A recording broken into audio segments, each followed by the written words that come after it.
To the UK now, where Boris Johnson's new book is set to come out on October 10. So very soon.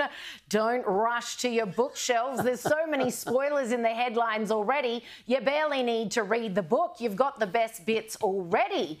Surprisingly, he's chosen this book to reveal that he believed the Queen to have bone cancer before she passed away. Now, of course, this has, I believe, rightly gotten a lot of censure from people because this is something so inappropriate to reveal in your memoirs. This is something that, if true, the palace would have taken great pains to ensure that her personal, private health matters were hers alone. And he decides just to drop this on the world at large in a book that's supposed to be about his time in the PM's chair. I think it's frankly pathetic. I mean, Boris Johnson is going back to his days as a journalist here, right? That's what he was before he was a politician.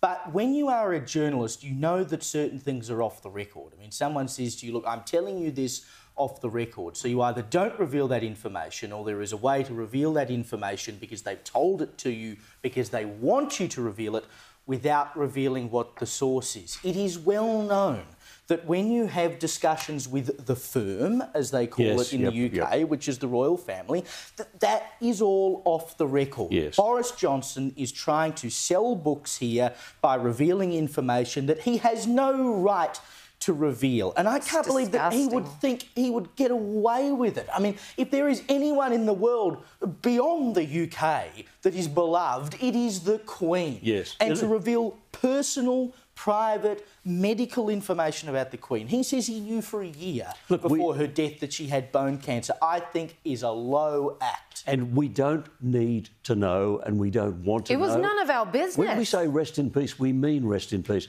But he's got other stuff in the book as well. He's got a story in the book that he was recruited by the palace to talk to Harry, to try to persuade Harry not to leave the UK. So he had this manly chat, you know, manu a manu with Harry. But the palace has now come out and said, no, we gave him no such commission, no such thing happened. I mean, you did say very quickly in passing he's trying to sell books, and it's fairly obvious he's trying to sell books. That's what it's all about. He's not being employed as a journalist anywhere. He's lost his political employment, so he needs this to sell well.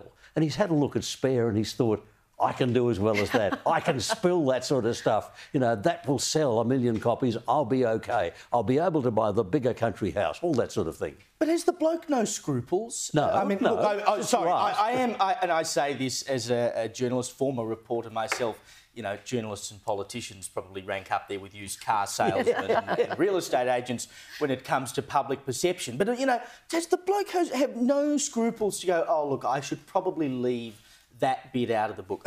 About the Queen, for heaven's sake. I just cannot get over it. And he continues in this book. He's crapping all over everyone he can possibly find, including his replacement as Prime Minister, who, of course, was Rishi Sunak. And he says he was basically assassinated by Rishi Sunak, which, you know, is a bit of hyperbole. But again, he's got to sell books, I suppose. He writes in his new memoir, as I read his resignation letter that Sunak is talking about with its laden phrases, I murmured, at least internally, the dying words of Julius Caesar, Caesu technon, which is Latin for you too, child. If Caesar had 23 stab wounds from his assassins, I ended up with 62, in the sense that a grand total of 60 ministers decided to follow Saj and Rishi out the door. That, in the end, was why I had to go. I could still have built a government. I had enough straw to make my bricks. I mean, the bloke can't let go.